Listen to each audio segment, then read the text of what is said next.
I am Nikki Blake. I serve as the Dean of the Graduate Division and Vice Provost of Student Academic Affairs here at UCSF, and I have the pleasure of hosting this session with my colleague, Dr. Dave Morgan, who is the Vice Dean in the School of Medicine. So we just want to say thank you, everyone, for joining us today in this really exciting series that will feature our graduate students and their colleagues talking about the research and their research and their experiences within the graduate program here at UCSF. Today, I have the honor of introducing Jaysón Davidson. Jaysón is a third-year Ph.D. student in our Pharmaceutical Sciences and Pharmacogenomics program. He received his Bachelor's of Science in Biochemistry from Hampton University in 2009. After his time at Hampton, he participated in a one-year internship program at Baylor College of Medicine in Houston before joining us here at UCSF in 2020.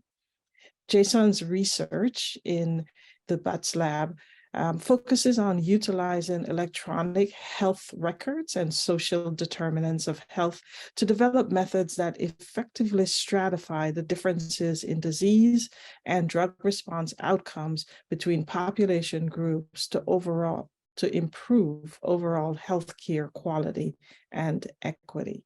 During his 3 short years here at UCSF, Jaysón has been a little busy.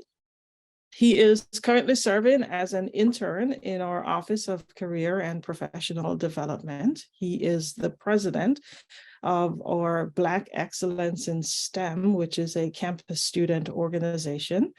He is a UCSF Stanford FDA CIRSE Diversity Scholar. He serves on the executive board of Black in Chem, and chairs the social media and graphic design committee on that organization. And most recently, Jaysón was the second place winner in UCSF's Grad Slam competition, which is a competition that students are asked to present their work in 3 minutes or less to a lay audience. I have to share a quick story. During our Grad Slam this year, there was a fire alarm that went off right in the middle of Jaysón's presentation. This young man handled one of the most disturbing things that could happen when one is given a talk with such poise and such class. He actually finished his entire talk before walking out of the auditorium with the rest of us in recognition of the fire drill. So I am thrilled and delighted to have Jaysón lead off this session with you, and I'm going to turn it over to him now. Jaysón? Thank you, Dean Blake, for that wonderful introduction. Hello, everyone. I hope you guys are excited to learn about health equity bit by bit. So let's get into this presentation. Today, I will be talking about improving health equity bit by bit. But before we start, let me ask you this question. With $50, where would you most likely shop for food? Would it either be Whole Foods or McDonald's? I'm sure with $50, most people will likely shop at McDonald's to feed their families despite the unhealthy food, right? This way of thinking is both similar to health equity, healthcare, drug affordability, and other factors that actually goes into causing disparities in health. So what is health equity? Health equity is a state in which everyone has a fair and just opportunity to attain their highest level of health. Improving health equity is important because as the U.S. is shifting towards value-based care, it is important that everyone reaches their best health no matter what their personal and social circumstances are. And improving health equity is important to address historical and contemporary injustices, to overcome economic, social, and other obstacles that affects health and healthcare, and to eliminate preventable health disparities. To achieve health equity, we must change the systems and policies that have resulted in generational injustices that give rise to racial and ethnic health disparities. And most importantly, to achieve this, we must understand the factors that affect health equity and leads to disproportionate rates of chronic illnesses and diseases between different population groups. Today, we'll be talking about health equity, specifically focused in diabetes. So what is diabetes? Type 2 diabetes is the result of the pancreas' inability to produce enough insulin to regulate glucose homeostasis. And 1 in 3 people in the US has diabetes, and the rates of diabetes continue to rise year after year as to the comorbidities that are consequences of type 2 diabetes. By 2040, there's expected to be 642 million patients in the US that will be diagnosed with diabetes. And currently, right now in the US, there's 26.9 million patients of all ages, or 8.2% of the US population. The way to test for type 2 diabetes is through hemoglobin A1C, which is a test for glycated hemoglobin, which measures the amount of glucose that sticks to your red blood cells, showing that a normal level of hemoglobin A1C is less than 5.7%, pre-diabetic is 5.7 to 6.4%, and diabetic is greater than or equal to 6.5%. And diabetes can be affected by environment, access to healthy foods, genetic determinants, and much more. But how do we capture that information to help improve health equity? Before we get into this, now I must ask you, think for a moment, who do you see shopping at Whole Foods? You can see in Whole Foods that the socioeconomic and demographic gaps are obvious here, and defining these gaps in healthcare might help reduce inequalities in diabetes care. But how? Now, what if we could identify and target patients in California that need better diabetes care by using social determinants of health? And what are social determinants of health? Social determinants of health are the conditions in the environments in which people are born, live, learn, work, play, worship, and age that affects a wide range of health, functioning, and quality of life outcomes and risks. But why social determinants of health? Social determinants of health are important because it involves information related to an individual's health, including healthcare and access and quality, social and community context, and neighborhood and built environment at the population level. And at the individual level, education, access, and quality, behavioral factors, genetic factors, psychosocial factors, and socio-demographic factors. And at the population level, we must ask what social determinants factors are contributing to overall health of a population, and individually, what social determinants of health factors are contributing to the overall health of a patient. And lately, clinicians have strongly noted that social determinants of health plays a role in clinical outcomes, but there has not been a way to define social determinants of health in clinical research.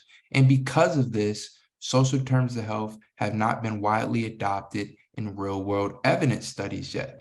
Most of this is partly due to the difficulties of measuring the social determinants of health.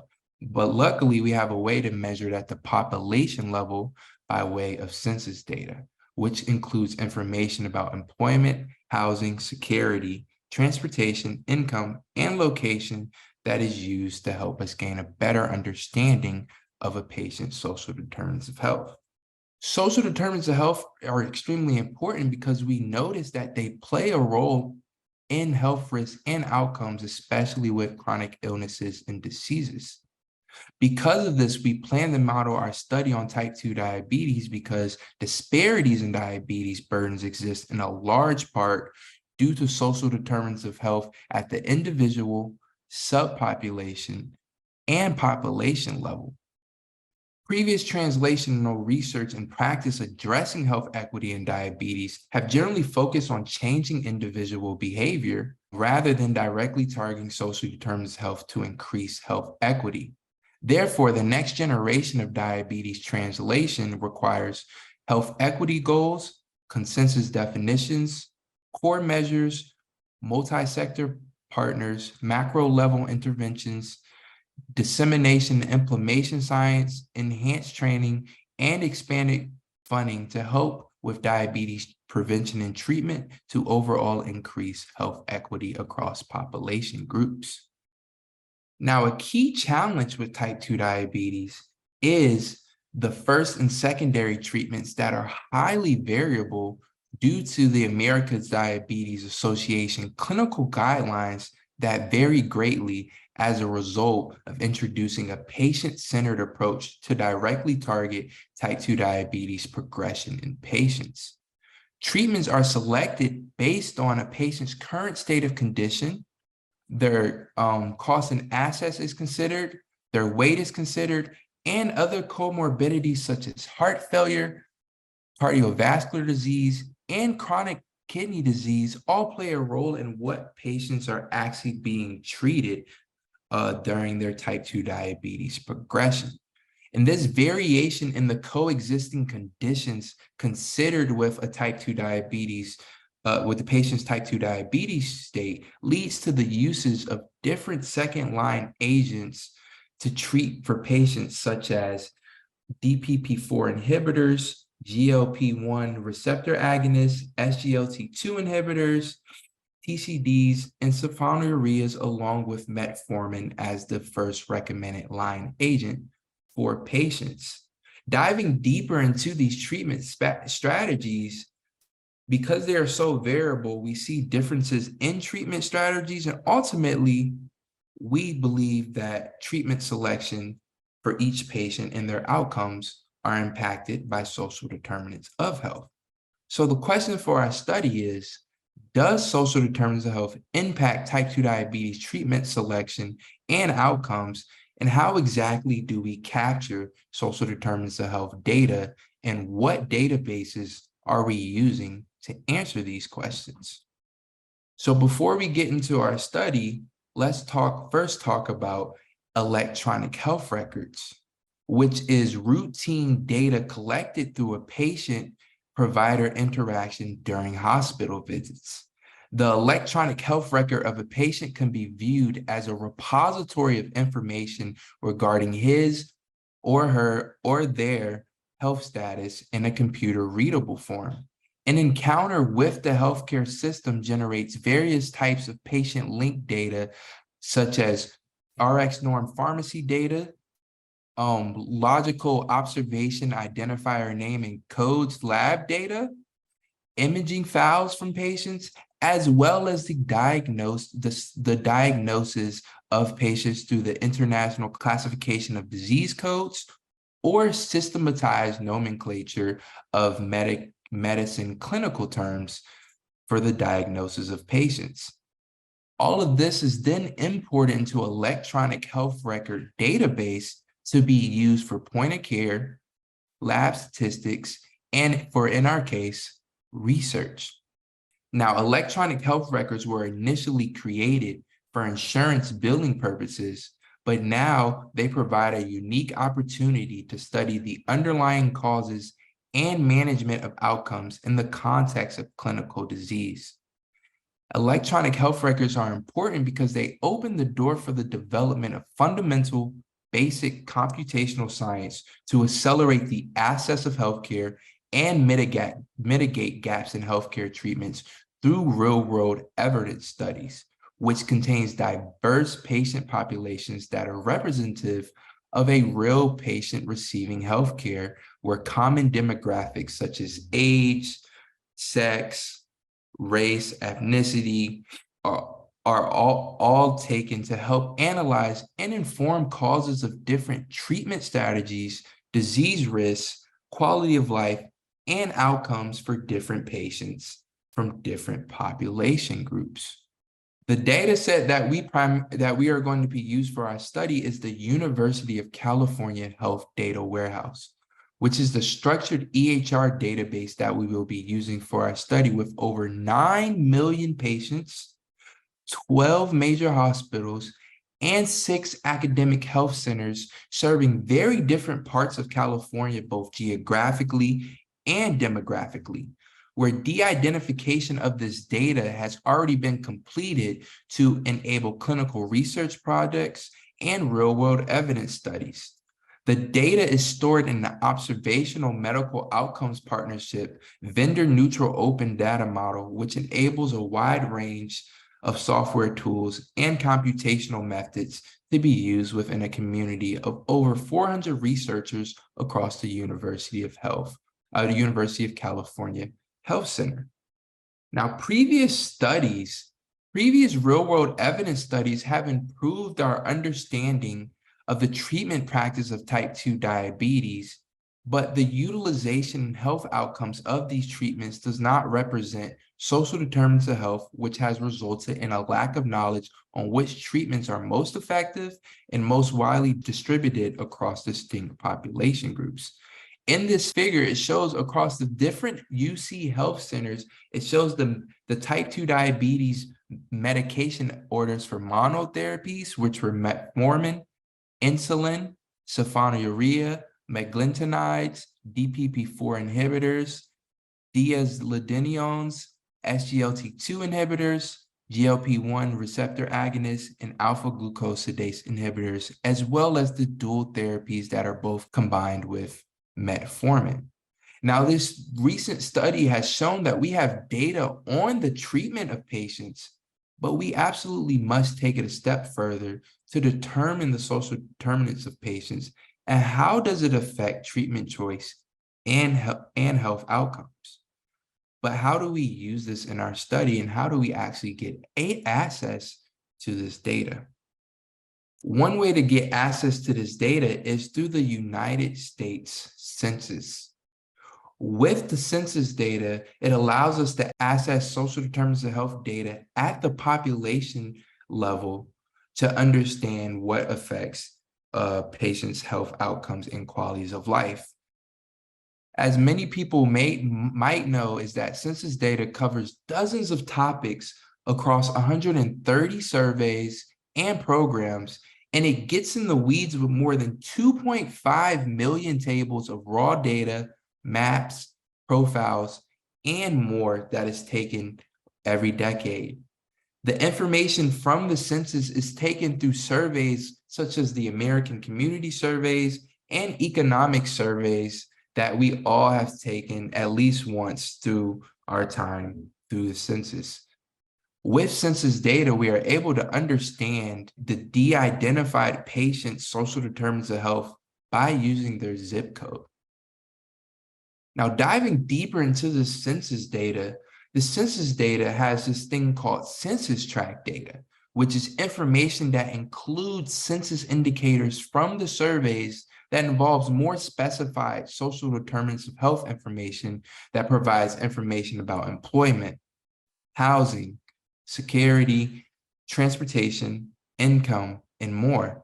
Census tract information are small geographic entities within counties that are categorized by census block groups, which are these groups here, which are statistical divisions of the census tract, in which there are 2,500 to 8,000 residents in each census block group with regarding their specified social determinants of health information. This information is then used to develop indices such as area deprivation index, the social vulnerability index, and distress community index, just to name a few, which is then used to help answer questions in real-world evidence studies. So how are we evaluating social determinants of health? We are doing that by using the area deprivation index, which is a multi-dimensional evaluation of a region's socioeconomic conditions that are linked to health outcomes, comprised of 17 calculated census tract variables categorized by education, housing, poverty, and employment status. ADI is a measure that describes area-level social determinants of health characteristics that are then mapped to each de-identified patient based on their zip code.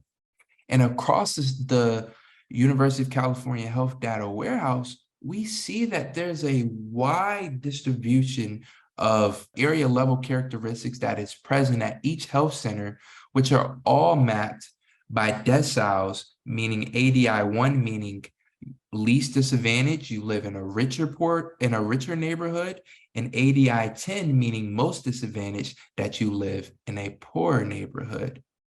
And as you can see, there is a wide distribution between the red and the blue, showing that we have the perfect data set to understand these differences through this wide variety of data. Now, area deprivation index is important for this study because it will be used for risk adjustment to improve predictive models at an institutional level, to identify high-risk patients and health disparities, and to design better care pathways that improve health outcomes across the board. So let's get into our study design. To design our study, I then searched through electronic health records to identify the patients needed in our study. So I first started with records from the University of California Health Data Warehouse, and I extracted all patients with a type 2 diabetes treatment order in our database.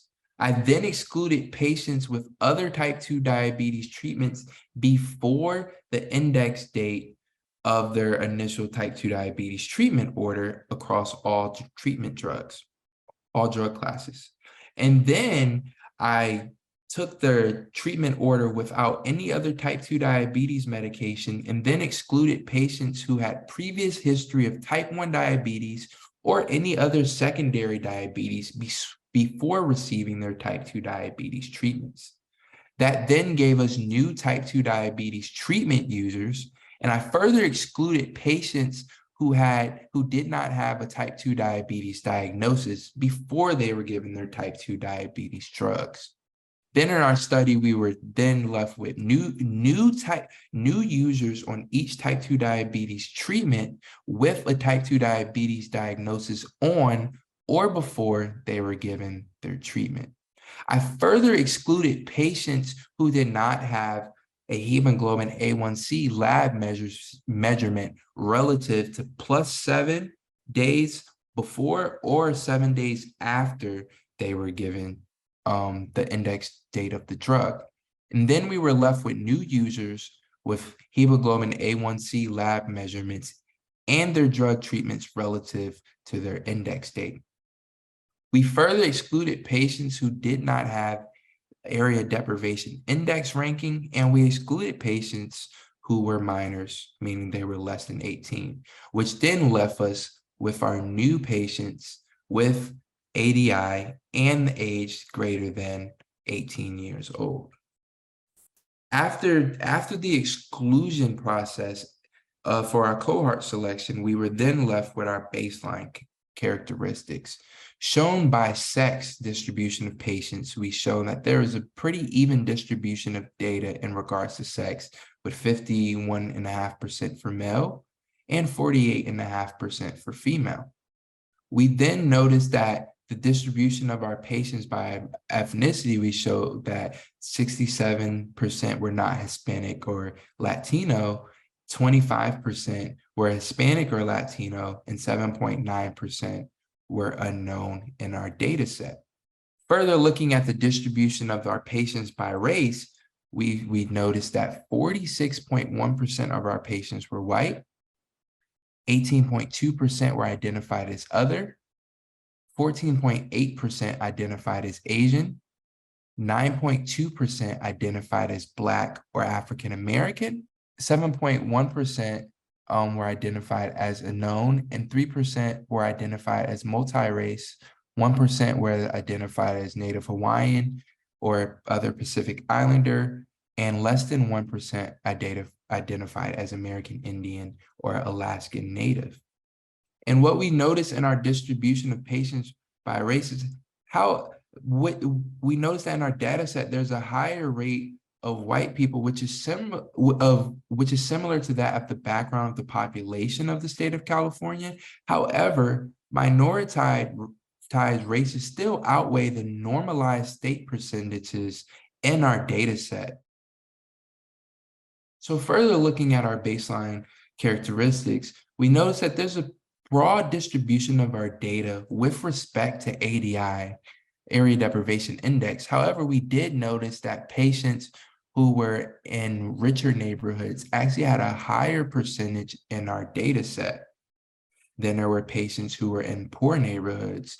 We wonder what may contribute to that. Is it lack of healthcare access in the more deprived areas? Is it lack of healthcare affordability? We also noticed that across our UC health system, we've seen that there is 36.2% of patients at UCD, 19.2% at UC Irvine, 17.4% at UCLA, 14.5% at UC Riverside, and 12.4% at UC San Diego, with 0.3% at UCSF. Also in our data set, we noticed that the distribution of patients by the type 2 diabetes, which we expected, was that the majority of our patients are on metformin, which we expected because that is used as the first line agent for patients who are new type 2 diabetes treatment users, followed by sulfonylureas at 24.1%, SGLT2 inhibitors at 17.1%, GLP-1s at 3.9%, DPP-4 inhibitors at 2.8%, and so forth. So then we ran a couple machine learning models. And what was interesting to note is that we found patients from poor neighborhoods actually receive type 2 diabetes care much at a greater disease severity than patients from rich neighborhoods. And so for our regression model, we performed ordinal logistic regression with area deprivation index as our dependent variable to understand the association of hemoglobin A1C score for patients with different ADI. And so we noticed ADIs 1 and 2, starting at a hemoglobin A1C at 5.7%, there's a higher probability of patients to receive their treatment at an earlier disease state than patients from poor neighborhoods. And as hemoglobin A1C increases, meaning the disease severity of type 2 diabetes increases, we notice that the probability of patients from poor neighborhoods had a higher probability to receive their care at a much later disease severity than patients from rich neighborhoods. And this outcome raises the question as to why patients from poor neighborhoods are to receive their treatments at a much more severe hemoglobin A1C than those from rich neighborhoods. And why is that? This is a question that we remain to have unanswered and shall all aim to answer to increase health equity in communities that need it the most. So looking back at the clinical guidelines, we must keep in mind that metformin is generally used as the first line of agent, and then a second anti-hyperglycemic drug is then added to help with treatments, but it is also based on a patient-centered approach. The newer, more expensive, and most effective drugs are GLP-1s and SGLT2s, while the cheaper, cost-effective drugs are the cheaper, less effective, and cost-effective drugs are sulfonylureas and TCDs. So then, looking deeper into our regression model, we wanted to understand the association of ADI, area deprivation index, on treatment selection. So when we did that, we actually found that there are differences in the probabilities of each treatment selection as hemoglobin A1C increases. And so this figure shows the difference in the probabilities, and that ADI as a result of hemoglobin A1C at treatment initiation, we notice that the probability of drug use decreases for metformin and GLP-1 as disease severity, hemoglobin A1C increases. Whereas the probability of a drug usage for sulfonylureas And SGLT2s actually increases as disease severity increases. But more specifically, what you notice is the differences in the probabilities of patients receiving these drugs based on whether they're in a rich or a poor neighborhood. And with our regression results, we notice actually that patients from poor neighborhoods had a higher probability of being prescribed DPP4s versus patients from rich neighborhoods, which are known to be differences in this treatment use. We also notice that as the stepwise for hemoglobin A1C actually increases, we notice that there's a flip between sulfonylureas and SGLT2s. Although both of these usages increase as disease severity increases, you notice that as the uses increase, patients from poor neighborhoods are actually receiving sulfonylureas at a higher probability than patients from rich neighborhoods.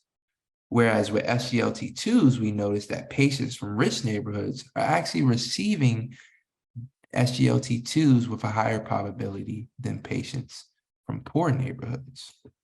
Now, looking at this graph, we show that ADI is shown to be a strong predictor of treatment selection. And we must further look deeper into our study and ask, why is there such a disparity between the rich neighborhoods and the poor neighborhoods? And how do we fix it? Is it because of insurance or lack of insurance of patients? Is it lack of access to healthcare facilities? Is it socioeconomic status? There's so many questions to ask to understand this multifaceted question. And it's a question that I'm exploring deeper by diving deeper into diabetes treatments, outcomes, and other conditions that impacts a patient's health. So in conclusion, so far in our study, we found that their rich and poor neighborhoods receive care at different disease states. We found that social determinants of health are important to understanding differences in care between population groups. We also show that we cannot ignore social determinants data if we want to improve health equity and attain equitable health care. And social determinants of health is the future to advance clinical decision support tools for clinicians. And ultimately, I envision a day where we all can use this data to improve health outcomes nationally. And so I would like to acknowledge my lab. I would like to acknowledge my mentor, Dr. Atul Butte and Rohit Vashid. And I would like to thank all the other members in my lab, as well as thank the UCSF PSPG program and the UCSF Stanford FDA CERSI program. Thank you. And if you would like to contact me, you can scan this QR code and it has all my information on there, as well as a couple publications that I do have as well. Or you can follow me on Twitter and email me at jdavidson@ucsf.edu. Thank you. Thank you so much, Jaysón. Great talk. I don't have any questions in the chat yet, so I'm gonna throw you a few questions if that's okay. Is that all right? Yes, that's okay. So the most intriguing thing for me was that your data set only includes 0.3% of subjects from UCSF. So after all your exclusions, UCSF, the representation of UCSF was so. Can you explain why you think that might be? Yeah, so I think a lot of it has to do with the demographics of who's actually being treated at UCSF. So UCSF is not a primary healthcare facility. Most people come to UCSF for secondary care or specialized care. And that can result in the lack of the diabetes patients for new users at UCSF. And I'll follow up that question. In your initial outlining of the problem of diabetes, you indicated that about a third of all Americans are have diabetes. What's the global number for diabetes? Is this like a uniquely American issue? um, it's not a uniquely American issue. It's just in the US, we have a lot of diabetes patients. Um, and going back to the number, I think it was projected to be 642 million by 2040, if I remember correctly, which is showing that diabetes is a problem now, and it's going to be an even bigger problem if we do not try to prevent it now before it gets too late. So as I look at your data, Jaysón, you're really processing a lot of data. In the era of artificial intelligence, how do you think AI will help you in learning the answers to your intriguing questions that you're doing in your research over time? I think the way to answer that question is not more so how AI can help me, but more so how AI can help clinicians make better decisions on how they treat patients, ultimately affecting their health outcomes. So one of the biggest things now is ChatGPT, large language models, which are now being studied across institutions across the US where they have permission to do so, which these studies, you can take this data and you can take clinical notes that are of course de-identified. And with this de-identified data, which I've said a number of times today, it means that no one knows who the patient is. No one knows where the patient lives. No one knows no one knows their name, anything, where they work, nothing like that. Each patient is giving a code, like a patient ID, which is randomized and actually changes every day or so in the system so that they can protect each patient under HIPAA. And so with this data and these clinical notes, it shows exactly how each patient is treated. For example, type 2 diabetes. A patient comes in with they're having they're having a few type 2 diabetes symptoms. They come in, the doctor gives them a lab measurement to go get a hemoglobin A1C test. That is then taken in the clinical notes. What also is taken is what they ate that day, how old they are, their body weight, their BMI, all of that stuff is also taken in the clinical notes. And then what's also taken is the treatments that they're given. So one way in using large language models is you can take a clinical note and kind of take the specific words from that note and then ask the large language model, how can we treat that patient? And so I see the future of that being used as these large language models get better and better. I can see that being used as a way of some sort of consultancy for providers to help make better decisions in regards to type 2 diabetes or any other disease to help improve health outcomes. That makes sense. What other diseases are you or your lab looking at in terms of these health outcomes? Are there other things, or is your focus only on diabetes? So my focus is particularly on diabetes, and a couple other people in the lab work on diabetes, but there's also people working on cancer as well. There's some people working in immunology.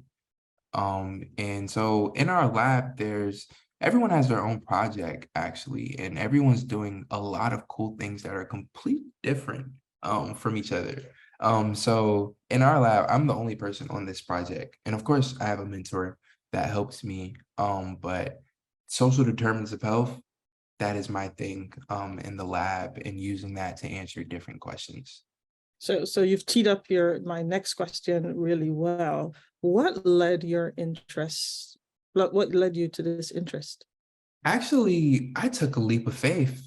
I remember I first came to UCSF and I wanted to do drug discovery. I joined the chemistry and chemical biology program with hopes of doing so. And then of course COVID hit. And because of COVID, I had to learn how to code because my first couple rotations were completely remote. And once I learned how to code and learn the power of computational methods within drug discovery, I then started to look at what other ways could I use computation. And I actually ran into Atul's TED Talk, when he talked about precision medicine, and talked about the power of big data in healthcare. And when I found out that he was actually at UCSF, I sent him a cold turkey email and was like, hey, my name is Jaysón. I saw your TED Talk. I'm interested in your research. Can we talk? And then I did a rotation and I just completely fell in love with it. But most importantly, what I fell in love with was the impact and the future implications of this work and working with big data in health and electronic health records, because I felt that there was a need to answer these questions that specifically affects people in my community through social determinants of health. What types of inequities, other than socioeconomic inequities, have you or do you wish to look at? Is it hard to measure other types? Yes, so one thing that is hard to measure is mental health.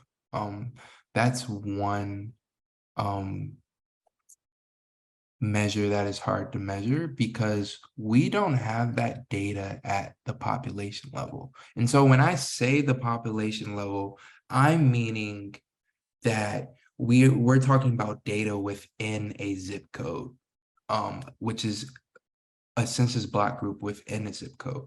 And so when we're looking more at mental health data, we're more so talking about individual data, meaning individual to that patient. And that data is a lot harder to answer these questions with because it's so sparse. An individual data with regards to social determinants of health is not widely adopted into health records yet, just because of the difficulty of measuring that. And so I hope to use that in my work because I do think that that can be an important factor that can lead to differences in health outcomes.